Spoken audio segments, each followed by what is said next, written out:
ಮಾಡಿ ಆಯ್ತು ಅಂಕಲ್ ಬಿಟ್ಬಿಡ್ತೀನಿ ಅಂತ ಆ ಪಂಜರದ ಒಂದೊಂದೇ ಕಡ್ಡಿಗಳನ್ನು ತೆಗೆದ. ಆ ಪಕ್ಷಿ ಸ್ವತಂತ್ರ ಸಿಕ್ತು ಅಂತ ಖುಷಿಯಿಂದ ಹಿಂಗೆ ಆರ್ತು ಸ್ವಲ್ಪ ಮುಂದೆ ಹೋಗಿ ಒಂದು ಕಾಗೆ ಅದನ್ನು ಹೊಡ್ಕೊಂಡು ಹೊರಟೋಯ್ತು. ಇದು ನನ್ನ ಕಣ್ಮುಂದೆ ನಡೆದಂಥ ಕಡೆ. ಅಯ್ಯೋ ದೇವ್ರೆ, ಆ ಪಕ್ಷಿ ಆ ಹುಡುಗನ ಹತ್ರ ಸೇಫಾಗಿತ್ತು, ನಾನು ಇದನ್ನು ಬಿಡುಗಡೆ ಮಾಡಿಬಿಟ್ಟು ಸಾಯಂಗಾಗೋಯ್ತಲ್ಲ ಅಂತ ಅನ್ನೋದು.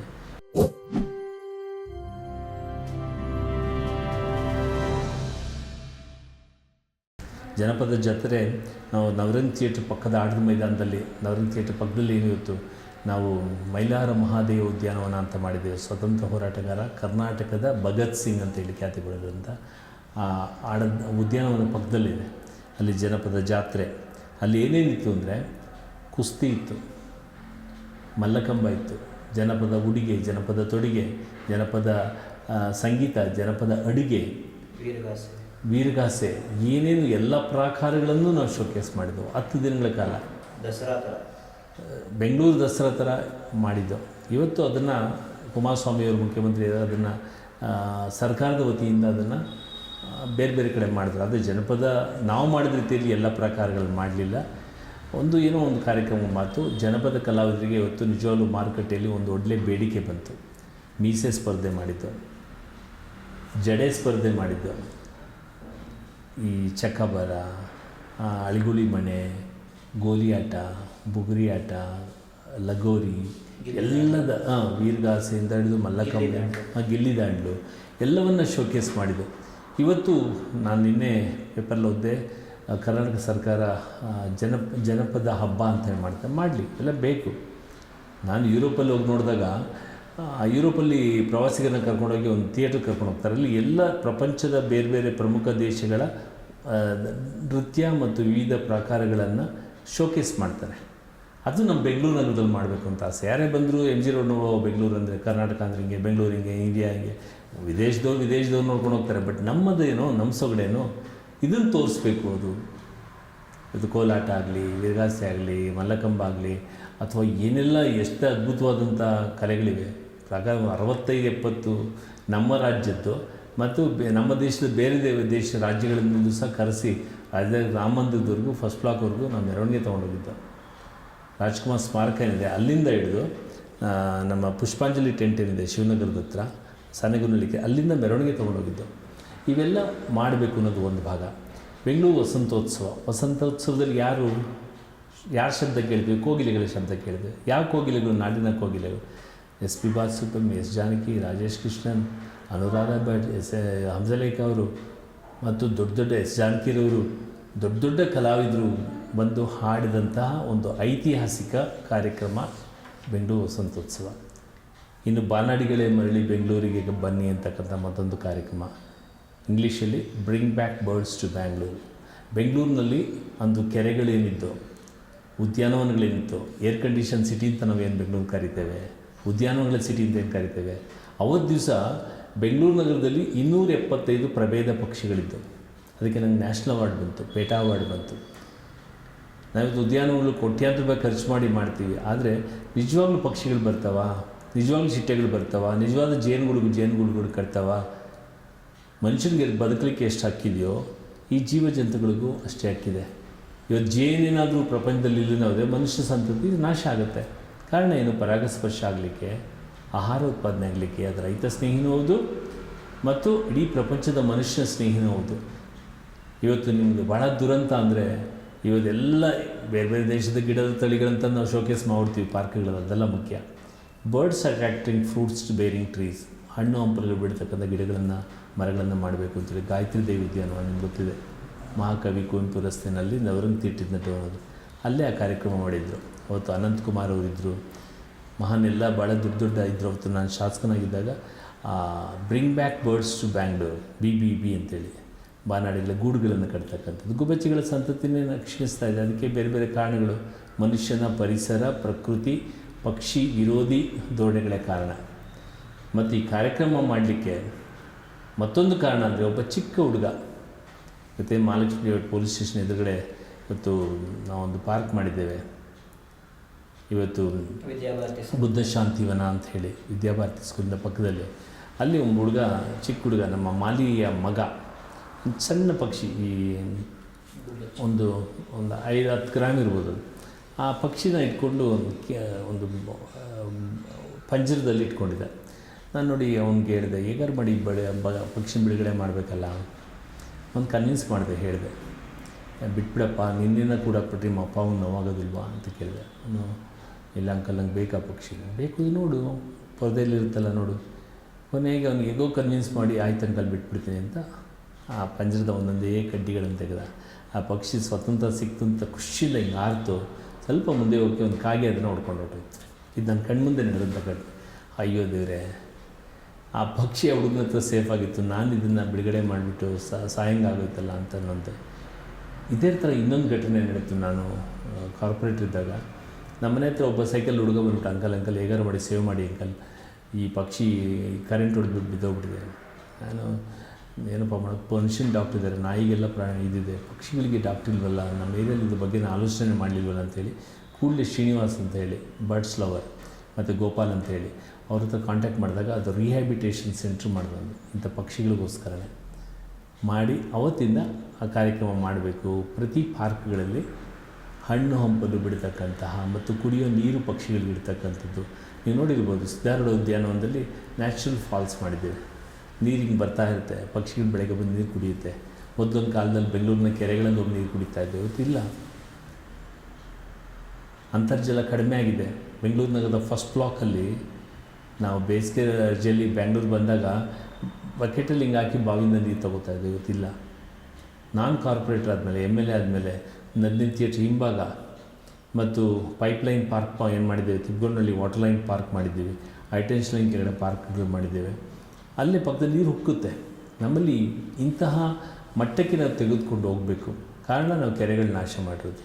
ಅದಕ್ಕೋಸ್ಕರನೇ ನಾನು ತಿಬ್ಗೊಂಡಳ್ಳಿ ಕೆರೆ ಉಳಿಸಿ, ಯಾಕಂದರೆ ನಮಗೆ ರಾಜನಗರಕ್ಕೆ, ಮಲ್ಲೇಶ್ವರಕ್ಕೆ, ಚಿಕ್ಕಪೇಟೆಗೆ, ಬೆಂಗಳೂರಿನ ಅರ್ಧ ಭಾಗಕ್ಕೆ ಒಂದು ತಿಬ್ಗೊಂಡಳ್ಳಿ ಕೆರೆ, ಇನ್ನೊಂದು ಹೆಸರುಘಟ್ಟದ ಕೆರೆ, ಇಲ್ಲಿಂದ ನೀರು ಬರ್ತಾಯಿತ್ತು.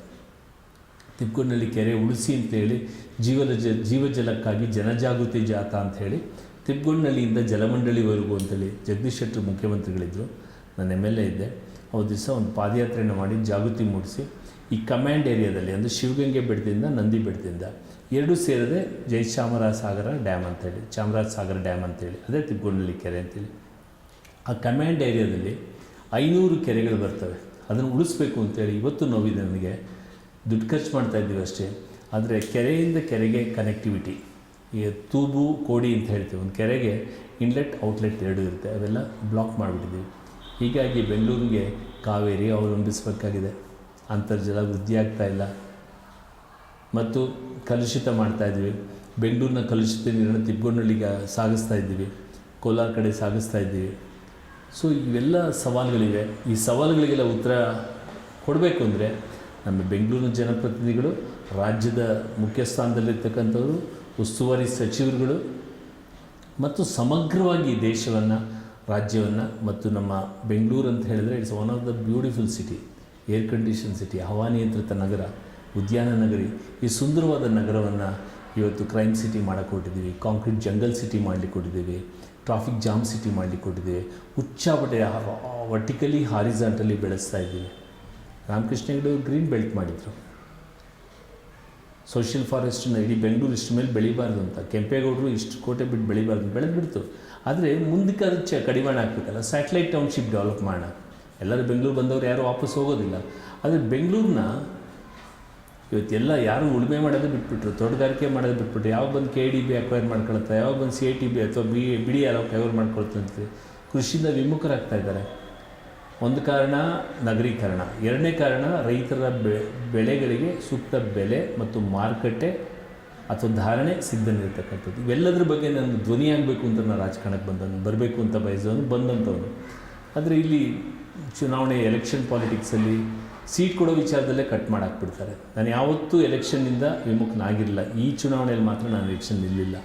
ನಿರಂತರವಾಗಿ ಸೋಲಾಗಲಿ ಗೆಲುವಾಗಲಿ ನಿಂತು ಜನಗಳ ಮುಂದೆ ನಿಮ್ಮ ಧ್ವನಿಯಾಗಿರ್ತೇನೆ ಅಂತ ಹೇಳಿ ನಿಂತಂಥವ್ನು. ಹಾಗೆ ನಾನು ವಿಧಾನಸಭೆಯಲ್ಲೂ ಇದ್ದಂಥವ್ನು. ಆದರೆ ಇವತ್ತು ಆಗಲಿಲ್ಲ. ಕಡೆ ನೀವೇ ಹೇಳಿದ್ನಲ್ಲ, ನಮ್ಗೆ ಯಾರ್ಯಾರಿಗೆ ಎಷ್ಟೆಷ್ಟು ಪಡೆದಿರ್ತೀವೋ ಅಷ್ಟು ಅವಕಾಶ ಸಮಾಜ ಇವತ್ತು ನಾಳೆ ಅವಕಾಶ ಕೊಡುತ್ತೆ. ಇವತ್ತು ನಾಳೆ ನನ್ನ ಧ್ವನಿಯನ್ನು, ಜನಗಳ ನಾಡಿ ಮಿಡಿತವನ್ನು ನಾನು ಬಿತ್ತರಿಸ್ತೇನೆ. ಪ್ರತಿಧ್ವನಿಸ್ತೀನಿ ಅಂತಕ್ಕಂಥ ಆತ್ಮವಿಶ್ವಾಸ ನನಗಿದೆ. ಈಗ ಎಷ್ಟೋ ಜನರು ಗೆದ್ದರೆ ಆಡೋಕ್ಕೆ ಬಂದೆ, ಸೋತ್ರೆ ನೋಡೋಕ್ಕೆ ಬಂದೆ ಅನ್ನೋರ ಮಧ್ಯೆ ನೀವು ಗೆದ್ದರೂ ಸೋತ್ರೂ ನಾನು ಜನಗಳ ಸೇವೆ ಮಾಡ್ತೀನಿ ಅನ್ನೋರು ತುಂಬ ಅಪರೂಪ. ಸರ್, ಇದಲ್ಲದೆ ನೀವು ಉದ್ಯೋಗ ಮೇಳ ಅನ್ನೋದೊಂದು ಮಾಡಿದ್ರಿ ಯುವಕರಿಗೋಸ್ಕರ, ಅದ್ರ ಬಗ್ಗೆ ಏನಾದ್ರು ಸರ್? ನಿಜವಾಗ್ಲೂ ಇವತ್ತು ಉದ್ಯೋಗಂ ಪುರುಷ ಲಕ್ಷಣ ಅಂತ ಹೇಳ್ತಾರೆ. ಇವತ್ತು ಉದ್ಯೋಗಂ ಮನುಷ್ಯ ಲಕ್ಷಣ. ಒಬ್ಬ ಪುರುಷ ಆಗಿರಲಿ, ಮಹಿಳೆ ಆಗಿರಲಿ, ಪ್ರತಿಯೊಬ್ಬರು ಮನೆಯಲ್ಲಿ ಗಂಡ ಹೆಂಡತಿ ಇಬ್ಬರು ದುಡಿಬೇಕು. ಒಬ್ಬರು ದುಡಿಯೋದು ಇನ್ನೊಬ್ಬರ ಕೈ ಕೊಟ್ಕೊಂಡು ಮನೆಗೆ ಕೂತ್ಕೊಳ್ಳೋದಂಥ ಕಾಲ ಅಲ್ಲ. ನಾನು ಹೇಳ್ತಾ ಇರೋದು ಮಧ್ಯಮ ವರ್ಗ ಅಥವಾ ಬಿಲೋ ಪಾವರ್ಟಿ ಲೈನ್ ಇರ್ತಕ್ಕಂಥವ್ರು. ಮತ್ತು ಬೆಂಗಳೂರಂಥ ನಗರಗಳ ಒಂದು ಸಣ್ಣ ಮನೆ ಜೀವನದ ಅವಧಿನಲ್ಲಿ ಕಟ್ಟಲಿಕ್ಕಾಗೋದಿಲ್ಲ. ಸೈಟ್ ತೊಗೊಳೋದಿರಲಿ, ಒಂದು ಫ್ಲ್ಯಾಟ್ ತೊಗೊಳಕ್ಕಾಗಲ್ಲ, ಅಷ್ಟು ದುಬಾರಿ ಬದುಕಾಗ್ತಾಯಿದೆ. ಏನೇ ಮಾಡಬೇಕಾದ್ರೂ ನಮಗೆ ಉದ್ಯೋಗ ಅನ್ನೋದು ಬಹಳ ಮುಖ್ಯ. ಇವತ್ತು ಡಿಗ್ರಿಗಳನ್ನು ನಾವು ಪಡೆದಿರ್ತಕ್ಕಂಥ ಯುವಕ ಯುವತಿಯರನ್ನ ನಾವು ನಿರ್ಮಾಣ ಮಾಡಿ ಬಿಡ್ತಾಯಿದ್ದೀವಿ ಅಷ್ಟೇ ಹೊರತು ಅದು ನಿಜವಾಗ್ಲೂ ಎಂಪ್ಲಾಯಬಲ್ ಸ್ಕಿಲ್ ಇರ್ತಕ್ಕಂಥ ಅಥವಾ ಇಂದಿನ ಜಾಬ್ ಮಾರ್ಕೆಟಲ್ಲಿ ಬೇಕಾಗಿರ್ತಕ್ಕಂಥ ಆತ್ಮವಿಶ್ವಾಸ ಇರ್ತಕ್ಕಂಥ ಯುವಕ ಯುವತಿಯರನ್ನ ಸೃಷ್ಟಿ ಮಾಡ್ತಕ್ಕಂಥದ್ದು ಬಹಳ ಮುಖ್ಯ. ಬಹುಶಃ ನ್ಯಾಷನಲ್ ಎಜುಕೇಷನ್ ಪಾಲಿಸಿಯಲ್ಲಿ ಒಂದು ಸ್ವಲ್ಪ ಅದಕ್ಕೆ ಅವಕಾಶ ಇದೆ. ಮತ್ತು ಇವತ್ತಿನ ಬರೀ ನಾವು ಡಿಗ್ರಿ ತೊಗೊಂಡೋದ್ರೆ ಯಾರೂ ಖಾಸಗಿಯಲ್ಲಿ ಕೆಲಸ ಕೊಡೋದಿಲ್ಲ. ಗೌರ್ಮೆಂಟಲ್ಲಿ ಅಪ್ಲೈ ಮಾಡ್ಬೋದು, ಕ್ಯಾಸ್ಟ್ ಸರ್ಟಿಫಿಕೇಟ್ ಹಾಕಿ ನಮ್ಮ ಸರ್ಟಿಫಿಕೇಟಾಗಿ ಅಪ್ಲೈ ಮಾಡ್ಬೋದು. ಅಗೇನ್ ಸೆಲೆಕ್ಷನ್ ಆಗಬೇಕು ಅಂದರೆ ನಿಮ್ಗೆ ಗೊತ್ತಿದೆ. Again your performance, your experience, your self confidence, your dedication ಭಾಳ ಮುಖ್ಯ. ಅದಕ್ಕೋಸ್ಕರನೇ ಉದ್ಯೋಗ ಮೇಳವನ್ನು ಮಾಡಿದ್ದು. ಯಾಕೆಂದರೆ ಎಂಪ್ಲಾಯ್ಮೆಂಟ್ ಎಕ್ಸ್ಚೇಂಜ್ ಅಂತ ಮೊದಲಿತ್ತು.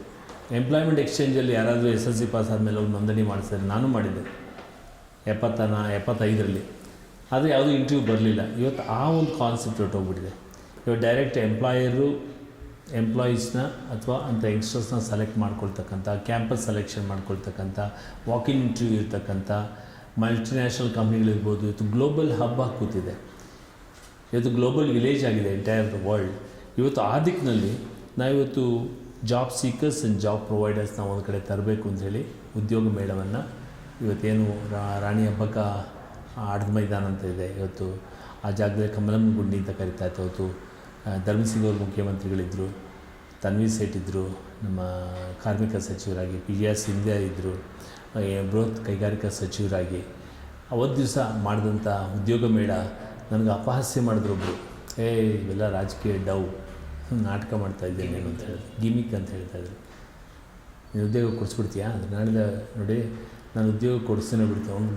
ಒಂದು ಅಟ್ಲೀಸ್ಟ್ ಒಬ್ಬ ವಾಚ್ಮ್ಯಾನ್ ಕೆಲಸ, ಒಬ್ಬ ಸೆಕ್ಯೂರಿಟಿ ಜಾಬ್, ಅಥವಾ ಒಂದು ಗಾರ್ಮೆಂಟ್ಸಲ್ಲಿ ಕೆಲಸ, ಅಥವಾ ಎಲ್ಲೋ ಒಂದು ಕ್ಲರಿಕಲ್ ಕೆಲಸ, ಎಲ್ಲೋ ಅಥವಾ ಫ್ರಂಟಲ್ ಆಫೀಸಲ್ಲಿ ಕೆಲಸ, ಅಥವಾ ಎಲ್ಲೋ ಒಂದು ಕಡೆ ಒಂದು ಸೇಲ್ಸ್ ರೆಪ್ರೆಸೆಂಟೇಟಿವ್ ಆಗಿ ಕೊಡಿಸು, ನಂಗೆ ಅಷ್ಟೇ ತೃಪ್ತಿ ಅಂತ ಶುರು ಮಾಡಿದೆ. ಬಹುಶಃ ಕ್ರಾಂತಿ ಆಯಿತು. ಗಾಳಿ ಬಿದ್ದರೆ ಬಿರುಗಾಳಿ ಆಗುತ್ತೆ ಅನ್ನೋಕ್ಕೆ ಅದೇ ಸಾಕ್ಷಿ. ಇವತ್ತು ಎಲ್ಲರೂ ಉದ್ಯೋಗ ಮೇಳ ಮಾಡಲಿಕ್ಕೆ ಶುರು ಮಾಡಿದ್ರು. ಆದರೆ ಉದ್ಯೋಗ ಮೇಳ ಮಾಡೋದಲ್ಲ ಮುಖ್ಯ, it is a continuous activity. ಇವತ್ತು ನಮ್ಮಲ್ಲಿ 8 ಲಕ್ಷದಿಂದ 10 ಲಕ್ಷ ಜನರು SSLC ಎಕ್ಸಾಮ್ ಬರೀತಾರೆ. ಪಾಸ್ ಆಗೋರು 6 ಲಕ್ಷ, 4 ಲಕ್ಷ ಬಿದ್ದೋಗ್ತಾರೆ. ಪಾಸಾಗಿ PUCಗೆ ಹೋಗೋರು ಎಷ್ಟು ಜನ? ಇಂಥ ಅದ್ಭುತವಾದ ಮಾನವ ಸಂಪನ್ಮೂಲಕ್ಕೆ ವ್ಯಾಲ್ಯೂ ಆ್ಯಡ್ ಮಾಡಬೇಕಂತ ಹೇಳಿ, ಅಂದರೆ ಸ್ಕಿಲ್ ಕೌಶಲ್ಯಗಳನ್ನು. ಇವತ್ತು ಎಷ್ಟೋ ಜನ ಹೆಣ್ಮಕ್ಳಾಗಲಿ ಗಂಡ್ಮಕ್ಳಾಗಲಿ ಅವ್ರಿಗೆ ಉದ್ಯೋಗ ಇಲ್ಲ ಅಂಥೇಳಿ ಮನೆಗಳಲ್ಲಿ ಶಾಪ ಆಗ್ತಾರೆ. ಬದುಕೇ ಶಾಪ, ಬದುಕೇ ಹೊರೆ ಆಗಿಬಿಟ್ಟಿದೆ. ಅಂಥ ಯುವಕ ಯುವತಿಯರಿಗೆ ಒಂದು ಬದುಕಿಗೆ ಆಸರ ಆಗಬೇಕು ಅಂತೇಳಿ ಎಂಪ್ಲಾಯ್ಮೆಂಟ್ ಇನ್ಫಾರ್ಮೇಷನ್ ಸೆಂಟರ್ ಪ್ಲಸ್ ಕೌಶಲ್ಯ ತರಬೇತಿ ಕೇಂದ್ರವನ್ನು ಮಾಡಿದ್ದೆ ಅನುಶ್ರುತ ಫೌಂಡೇಶನ್. ಇದನ್ನು ದಿವಂಗತ ನನ್ನ ಸಹೋದರ ರವಿ ಮತ್ತು ಸ್ನೇಹಿತರು ಎಲ್ಲ ಸೇರಿ ಉದ್ಯೋಗ ಮೇಳದ ನಂತರ 2ನೇ ಫೇಸ್ ಮಾಡಿದ್ದೆ ನಾವು ಸ್ಕಿಲ್ ಟ್ರೈನಿಂಗ್ ಸೆಂಟರ್. ಕುರುಬಳ್ಳಿ ಸರ್ಕಲ್ನಲ್ಲಿ ನಿಮ್ಗೆ ಗೊತ್ತಿದೆ, ಸ್ವೀಪರ್ ಟು ಸಾಫ್ಟ್ವೇರ್. ಕಸ ಗುಡಿಸೋದ್ರಿಂದ ಹಿಡಿದು ಅಥವಾ ಹೌಸ್ ಕೀಪಿಂಗಿಂದ ಹಿಡಿದು ಗಣಕಯಂತ್ರ ಬಳಸೋವರೆಗೂ ನಮ್ಮ ಯುವಕ ಯುವತಿಯರಿಗೆ ತರಬೇತಿ ಕೊಡಬೇಕು. ಅಲ್ಲಿ ಯಾವುದೇ ರೀತಿಯಾದ ಏಜ್ ಲಿಮಿಟ್ ಇರಬಾರ್ದು. ಆಸಕ್ತಿನೇ ಮೂಲ ಬೇಕಾಗಿರ್ತಕ್ಕ. ನಮ್ಮಲ್ಲಿ 60 ವರ್ಷದವರು, 50 ವರ್ಷದವರು, ಅಥವಾ ಬೆಳಗ್ಗೆ ಕೆಲ್ಸಕ್ಕೆ ಹೋಗಿ ಸಾಯಂಕಾಲ ಬಂದು ಕಮ್ಯುನಿಕೇಷನ್ ಸ್ಕಿಲ್ ಕಲ್ತಿದ್ದಾರೆ, ಕಂಪ್ಯೂಟರ್ ಕಲ್ತಿದ್ದಾರೆ, ಏನು ಹೇಳ್ತೀವಿ ಆಟೋ ಕ್ಯಾಡ್ ಕಲ್ತಿದ್ದಾರೆ, beautician, tailoring, knitting, embroidery, soft toys making, mobile ರಿಪೇರಿ, ಹೀಗೆ ಸ್ಕೈಸ್ ದ ಲಿಮಿಟ್. ಎಡಿಟಿಂಗ್ ಇರ್ಬೋದು, ಫೋಟೋ ಎಡಿಟಿಂಗ್ ಇರ್ಬೋದು, ವಿಡಿಯೋ ಎಡಿಟಿಂಗ್ ಇರ್ಬೋದು, ಎಲ್ಲವನ್ನ ಕಲ್ತಿರ್ತಕ್ಕಂಥ ಎಷ್ಟೋ ಜನ ಇವತ್ತು ತಮ್ಮ ಕಾಲ ಮೇಲೆ ತಾವು ನಿಂತ್ಕೊಂಡಿದ್ದಾರೆ. ಇದನ್ನು ನಾವು ಕೊಡಬೇಕು. ಅದನ್ನೇ ಒಂದು ಮನಮೋಹನ್ ಸಿಂಗ್ ಅವರಿದ್ದರು, ಸ್ಕಿಲ್ ಇಂಡಿಯಾ ಅಂತ ಶುರು ಮಾಡಿದರು. ಇವತ್ತು ನರೇಂದ್ರ ಮೋದಿಯವರು ಸ್ಕಿಲ್ ಇಂಡಿಯಾ ಅಂತೇಳಿ ಅವರು ಇನ್ನೂ ಒಂದು ಹೆಜ್ಜೆ ಮುಂದಕ್ಕೆ ಹೋಗಿ ಅದಕ್ಕೆ ಒಂದು ವಿಭಾಗ ಮಾಡಿದ್ದಾರೆ. ಇವತ್ತು ದೊಡ್ಡ ದೊಡ್ಡ ಪ್ರಧಾನಮಂತ್ರಿ ಕೌಶಲ್ಯ ತರಬೇತಿ ಕೇಂದ್ರ ಅಂತ ಇದೆ. ಅಲ್ಲಿ ಹೋದರೆ ಅವ್ರು ಕೇಳೋ ಕ್ವಶನ್ಸ್ಗಳು, ಅವ್ರು ಕೇಳೋ ಇದರಲ್ಲಿ ನಮ್ಮವರು ಸ್ಕಿಲ್ ಟ್ರೈನಿಂಗ್ ಪಡೆಯೋಕ್ಕೆ ಆಗಲ್ಲ. ಅದೆಲ್ಲ ಮುಖ್ಯ. ನನ್ನ ಆಸೆ ಏನಂದರೆ, ನಾವು ಚೈನಾ ಕಳಿಸಿದ್ರು ಸರ್ಕಾರದ ದುಡ್ಡಿನಲ್ಲಿ ನಮ್ಮನ್ನೆಲ್ಲ MLAಗಳಾಗಿದ್ದಾಗ. ಚೈನಾದಲ್ಲಿ ಪ್ರತಿಯೊಬ್ಬ ಯುವಕ ಯುವತಿಯರಿಗೆ ಡ್ರೈವಿಂಗ್ ಬರ್ತದೆ, ಒಂದು ಕಮ್ಯುನಿಕೇಷನ್ಸಲ್ಲಿದೆ, ಕಂಪ್ಯೂಟರ್ ಕಲಿಸ್ತಾರೆ, ಒಂದು ಸ್ಕಿಲ್ಲನ್ನು ಕಲಿಸ್ತಾರೆ. ನಮ್ಮ ರಾಜ್ಯದಲ್ಲಿ ನಾವು ಡಿಗ್ರಿ ಆದಮೇಲೆ ಏನಪ್ಪ, ಈ ಗಡಿಯಾರ ಕೆಟ್ಟೋಗಿದೆ, ನಮ್ಮ ರಿಪೇರಿ ಮಾಡೋಕ್ಕಾಗತ್ತಾ, ಹೋಗಲಿ ಸ್ವಿಚ್ ಕೆಟ್ಟೋಗಿದೆ ರಿಪೇರಿ ಮಾಡೋಕ್ಕೆ ಬರುತ್ತಾ? ನಾನೇ ನನ್ನ ಅನುಭವದಲ್ಲಿ ಒಬ್ಬ ಎಲೆಕ್ಟ್ರಿಕಲ್ ಇಂಜಿನಿಯರ್ ಡಿಗ್ರಿ ಮುಗಿಸಿ ಬಂದಂಥ ಒಬ್ಬ ಇಂಜಿನಿಯರ್ನ ಕೇಳಿದೆ. ನಮ್ಮ ಸ್ವಾಮಿ ವಿವೇಕಾನಂದ ಪಾರ್ಕಲ್ಲಿ ಫೌಂಟೇನ್ ಇತ್ತು ಮೊದಲು. ಎಲ್ಲ ಕೆಲಸ ಕೊಡಿಸಿ, ಒಂದು ಕೆಲಸ ಮಾಡ್ತೀಯಪ್ಪ, ನಿಂಗೆ ಸದ್ಯಕ್ಕೆ ನಿನ್ನ ನೋಡೋಣ ನಿನ್ನ ಕೌಶಲ್ಯ ಹೇಗಿದೆ ಅಂತೇಳಿ ಕಾರಂಜಿ ಅಥವಾ ಏನು ಫೌಂಟೇನ್ಸ್, ವಾಟರ್ ಫೌಂಟೇನ್ಸ್ ರಿಪೇರಿ ಮಾಡೋಕ್ಕಾಗುತ್ತಾ ಅಂದರೆ ಮಾಡೋಕ್ಕಾಗಲಿಲ್ಲ. ಅದೇ ಒಬ್ಬ SLCನೂ ಓದಿಲ್ಲ ಆ ಹುಡುಗ ಬಂದು ರಿಪೇರಿ ಮಾಡ್ದ. ನಾನು ಏನು ಹೇಳಿಕೊಟ್ಟಿದ್ದೇನೆ ಅಂದರೆ, ಓದಬಾರ್ದು ಅಂತ ಹೇಳ್ತಾ ಇಲ್ಲ, ಓದುವಿನ ಜೊತೆಯಲ್ಲಿ ಒಂದು ವಿದ್ಯೆಯನ್ನು, ಕಸುಬನ್ನು, ಕಲಿಕೆಯನ್ನು, ಎನಿಥಿಂಗ್ ಫಾರ್ ದಟ್ ಮ್ಯಾಟರ್. ಅದು ಒಳ್ಳೆ ಡ್ರೈವರ್ ಸಿಗೋದಿಲ್ಲ, ಒಳ್ಳೆ ಸ್ಟೆನೋ ಸಿಗೋದಿಲ್ಲ. There are lot of now sky's the limit. ಇವತ್ತು ಆಟೋಮೇಷನ್ ಆಗಿದೆ ಎಲ್ಲದರಲ್ಲೂ. ಸೊ ಈ ಕಾಲಕ್ಕೆ ತಕ್ಕ ಹಾಗೆ ಎಲ್ಲೋ ಒಂದು ಕಡೆ ಡೆಲ್ಲಿನಲ್ಲಿ ಅನೌನ್ಸ್ ಮಾಡಿದ್ರೆ ಸಾಲದು, ಆ ಡೆಲ್ಲಿಯಿಂದ ಅದು ಹಳ್ಳಿವರೆಗೂ ತರ್ತಕ್ಕಂಥ ನಾಯಕತ್ವ ಬೇಕು, ಪ್ರತಿನಿಧಿಗಳು ಬೇಕು. ಜೊತೆಯಲ್ಲಿ ನನ್ನ ಕ್ಷೇತ್ರದಲ್ಲಿ ಎಷ್ಟು ಜನಕ್ಕೆ ಕೌಶಲ್ಯ ತರಬೇತಿ ಕೊಟ್ಟು, ಎಷ್ಟು ಜನಕ್ಕೆ ಎಂಪ್ಲಾಯ್ಮೆಂಟ್ ಸಿಕ್ತು, ಪ್ರೈವೇಟ್ ಸೆಕ್ಟರ್ ಸಿಗ್ತಾ, ಪಬ್ಲಿಕ್ ಸೆಕ್ಟರ್ ಸಿಗ್ತಾ, ಗೌರ್ಮೆಂಟಲ್ಲಿ ಸಿಗ್ತಾ, ಅಥವಾ ಸೆಲ್ಫ್ ಎಂಪ್ಲಾಯ್ಡ್ ಆಯ್ತಾ, ಅಥವಾ ಎಂಟ್ರಪ್ರಿನರ್ಶಿಪ್ ಆದ. ಇದು ಉದ್ಯೋಗ ಮೇಳದ ಕಾನ್ಸೆಪ್ಟ್. ಅದಕ್ಕೋಸ್ಕರನೇ ನನ್ನ BSM ಅಂತೇಳಿ ಬಿಸ್ನೆಸ್ ಸಕ್ಸಸ್ ಮಂತ್ರ ಅಂತ ಒಂದು ಗ್ರೂಪ್ ಇದೆ. ಆ ಗ್ರೂಪಿನ ಉದ್ದೇಶವೇ ಮನೆಗೊಬ್ಬ ಉದ್ಯಮಿ, ಊರಿಗೊಂದು ಮಾಹಿತಿ ಕೇಂದ್ರ, ವ್ಯಕ್ತಿಗೊಂದು ಕೌಶಲ್ಯ, ತಿಂಗಳಿಗೊಂದು ಸಂತೆ. ಎಂಥ ಅದ್ಭುತವಾದ ಕಲ್ಪನೆ. ಶನಿವಾರ ಸಂತೆ, ಸೋಮವಾರ ಸಂತೆ. ಈ ಸಂತೆಗಳಲ್ಲಿ ನೀವು ನೋಡಿರ್ಬೋದು, ತರಕಾರಿ ಬೆಳೆದ ರೈತನೂ ಬರ್ತಾನೆ, ತಗೊಳ್ಳಿಕ್ಕೆ ಜನರು ಬರ್ತಾರೆ. ಅಲ್ಲಿ ಎಲ್ಲ ಐಟಮ್ಸು, ಕುರಿ ಕೋಳಿಯಿಂದ ಹಿಡಿದು, ಮೊಟ್ಟೆಯಿಂದ ಹಿಡಿದು, ನಾಟಿ ಕೋಳಿ ಮೊಟ್ಟೆಯಿಂದ ಹಿಡಿದು, ಕುಡ್ಲು, ಮಂಕ್ರಿ, ಹಗ್ಗ, ತರಕಾರಿ, ಸೊಪ್ಪು, ಮೀನು, ಒಣಗಿದ ಮೀನು ಎಲ್ಲ ಸಿಗುತ್ತೆ ರೀ. ಇಂಥ ಕಾನ್ಸೆಪ್ಟನ್ನು ನಮ್ಮ ಪೂರ್ವಿಕರು ಮಾಡಿದರು. ನಾವು ಏನಾಗ್ತಾ ಇದ್ದೀವಿ, ದೊಡ್ಡ ದೊಡ್ಡ ಮಾಲ್ಗಳು ತರ್ತಾ ಇದ್ದೀವಿ. ಮಾಲಲ್ಲಿ ಬಂದು ರೈತ ಬಂದು ಮಾರೋಕ್ಕಾಗುತ್ತಾ? ಸಾಧ್ಯನೇ ಇಲ್ಲ. Cost of transport, cost of exhibition, there are lot of things. ನಾನು ಯಾಕೆ ರಾಜಕಾರಣಕ್ಕೆ ಬಂದಿರೋದು ಅಂತ ಹೇಳಿದ್ರೆ, ಇವನ್ನೆಲ್ಲ ಸರ್ವ್ ಮಾಡಬೇಕು. ಇಂಥ ಹ್ಯೂಮನ್ ರಿಸೋರ್ಸ್ ಇರ್ತಕ್ಕಂಥ 140 ಕೋಟಿ ಜನಸಂಖ್ಯೆ ಇರ್ತಕ್ಕಂಥ ಭಾರತ ದೇಶದಲ್ಲಿ, ಅಥವಾ 7 ಕೋಟಿ 6-7 ಕೋಟಿ ಇರ್ತಕ್ಕಂಥ ನಮ್ಮ ಕರ್ನಾಟಕದಲ್ಲಿ, ಬೆಂಗಳೂರಿನಲ್ಲಿ 1 ಕೋಟಿಗೂ 1,40,00,000 ಇರ್ತಕ್ಕಂಥ ಜನಸಂಖ್ಯೆ. ಎಲ್ಲದಕ್ಕೂ ಇಡೀ ಡೆಲ್ಲಿನಲ್ಲಿ ಕೂತ್ಕೊಂಡು ಎಲ್ಲ ಸಮಸ್ಯೆ ಬಗೆಹರಿಸಲಿಕ್ಕಾಗಲ್ಲ. ಕರ್ನಾಟಕದಲ್ಲಿ, ಬೆಂಗಳೂರು ನಗರದಲ್ಲಿ, ಪ್ರತಿಯೊಂದು ವಿಧಾನಸಭಾ ಕ್ಷೇತ್ರಗಳು, ಪ್ರತಿಯೊಬ್ಬ ರಸ್ತೆಗಳಲ್ಲಿ ನಾನೊಂದು ಕಾರ್ಯಕ್ರಮ ಮಾಡಿದ್ದೆ, ರಸ್ತೆಗೊಬ್ಬ ರಾಯಭಾರಿ ಅಂಥೇಳಿ, ಸ್ಟ್ರೀಟ್ ಅಂಬಾಸಿಡರ್ಸ್ ಅಂತೇಳಿ, ಗ್ರೀನ್ ಅಂಬಾಸಿಡರ್ಸ್ ಅಂತೇಳಿ. ನೀವು ಸರ್ಕಾರ ಯಾರನ್ನೂ ಕಾಯಬೇಡಿ, ರಸ್ತೆಗೆ ನೀವು ರಾಯಭಾರಿಯಾಗಿ. ನಿಮ್ಮ ರಸ್ತೆಯಲ್ಲಿ ನೀರು ಬರಲ್ವಾ? ಲೈಟ್ ಹೋಗಿದೆಯಾ? ಬೀದಿ ನಾಯಿ ಕಾಟನ? ಪಾಟೋಲ್ಸ್ ಇದೆಯಾ? ಯಾರಾದ್ರು ಸತ್ರ? ಕರೆಂಟ್ ಹೋಯ್ತಾ? ಕ್ರೈಮ್ ಆಯಿತಾ? You become an ambassador. Make youngsters, ಯುವಕರಾಗಲಿ ಯುವತಿಯರಾಗಲಿ, ನಿಮ್ಮ ರಸ್ತೆಗೆ ನೀವು ರಾಯಭಾರಿ ಆಗಪ್ಪ. ಡೆಫಿನೆಟ್ಲಿ ಇವತ್ತಲ್ಲಿ ನಾಳೆ ನಾವೆಲ್ಲ ಬೆಳೆದಿದ್ದೇ ಹಾಗೆ. ನನಗೆ ಯಾವ ಕೃಪಾ ಕಟಾಕ್ಷಗಳು, ನಮ್ಮ ತಂದೆ ಏನು ಮುಖ್ಯಮಂತ್ರಿ ಅಲ್ಲ, ನಮ್ಮ ತಂದೆ ಪಾರ್ಲಿಮೆಂಟ್ ಮೆಂಬರ್ ಇಲ್ಲ. ನಾವು ಗ್ರಾಸ್ ರೂಟ್ ಲೆವೆಲಿಂದ ಕನ್ಸ್ಕೊಂಡು ಸಮಾಜ ನಮ್ಮನ್ನು ಬೆಳೆಸ್ತು. ಈ ಎಲ್ಲ ಕನಸುಗಳನ್ನು ಹೊತ್ತಿರ್ತಕ್ಕಂಥ ಲಕ್ಷಾಂತರ ಜನ ದೇಶದಲ್ಲಿದ್ದಾರೆ. ಇವ್ರನ್ನ ಜೋಡಿಸ್ತಕ್ಕಂಥದ್ದು ಬೇಕು. ಇವತ್ತು ದುಡ್ಡಿದೆಯಾ? ಬ್ಯಾಂಕ್ ಬ್ಯಾಲೆನ್ಸ್ ಇದೆಯಾ? ಎಲೆಕ್ಷನ್ ನಿಂತ್ಕೊಳ್ಳೋಕ್ಕೆ ಯೋಗ್ಯತೆ ಇದೆಯಾ ಅಂತ ಕೇಳೋರು ತುಂಬ ಕಡಿಮೆ. ಅರ್ಹತೆ ಇದೆಯಾ? ಜನಪ್ರಿಯತೆ ಇದ್ದರೆ ಸಾಲ. ಜನಪ್ರಿಯತೆ ಯಾವ ವಿಷಯದಲ್ಲಿದೆ? ಕ್ರೈಮಲ್ಲಿದೆಯಾ? ಸೇವೆಯಲ್ಲಿದೆಯಾ? ಒಳ್ಳೆಯದ್ರಲ್ಲಿದೆಯಾ?